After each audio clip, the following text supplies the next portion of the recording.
আজ 14ই রমজান 2026 চলে আসলাম মাহাদির নানি বাড়িতে। আজকে শুক্রবার ছিল, জুমার নামাজের পর আমি ও মাহাদি বলতেছে সে তার বুড়ি খালামনির বাসায় যাবে, তাই তাকে তার খালামনির বাসায় নিয়ে যাচ্ছি। এটা হচ্ছে বুলতা গাউসিয়া টু যে হাইওয়ে রোডটা, সেই রোডটা। এই রোড দিয়ে আমরা সামনের দিকে হেঁটে যাচ্ছি, তার পাশ দিয়ে। মাহাদিও খুব হ্যাপি, এই যে এখান দিয়ে আমরা চলে যাচ্ছি মাহাদির বড় খালামনির বাসায়, তার রাব্বি ভাইয়ের বাড়িতে।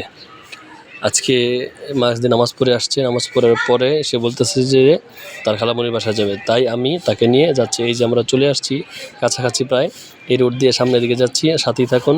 আরও সামনে যাচ্ছি, তার পাশে যে ও যে দূরে যেই দোতলা বিল্ডিংটা দেখা যাচ্ছে, এটা হচ্ছে মাহাদির বুড়ি খালামনির বাসা। এখানে এসে সে খুব হ্যাপি, এবং আমার সাথে ছিল জারিফ। আর মাহাদি আসার পরে তার রাব্বি ভাইয়ের কম্পিউটারের যে কিবোর্ডটা, এটা সে খুব টিপাটিপি করে, এবং সেটার জন্য এটার জন্যই তার খালামনির বাসায় সে আসতে চায়।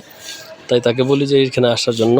আর তাই এর পূর্বে তার নানির বাড়ির উঠানে আজকে শুক্রবার বিদায় সমস্ত গাড়ি চলে গেছে, উঠানটা ছিল খালি। তাই সে উঠানের ভিতরেও খেলা করার জন্য আসতেছে, এবং এইখানেও আজকে খুব খেলা করেছে। এবং এখানে যে পাকা করা থাকে সে একটু পড়ে গিয়েছিল, গতকালকে ব্যথা পেয়েছে। আজকে তাকে বললাম যে তুমি যে দৌড়দৌড়ি করো, তাহলে আস্তে আস্তে এখানে যাবা, যাতে কোনো ব্যথা না পাও। এই যে মাঠটা পুরো খালি, সে মাঠের ভিতরেই দৌড়দৌড়ি করতেছে এবং সে দেখতেছে যাওয়ার জন্য। আর যে রড তুমি বলছে সাবধানে দৌড়দৌড়ি। সবাইকে ধন্যবাদ, লাইক কমেন্ট শেয়ার করার জন্য। সবাই পাশে থাকবেন।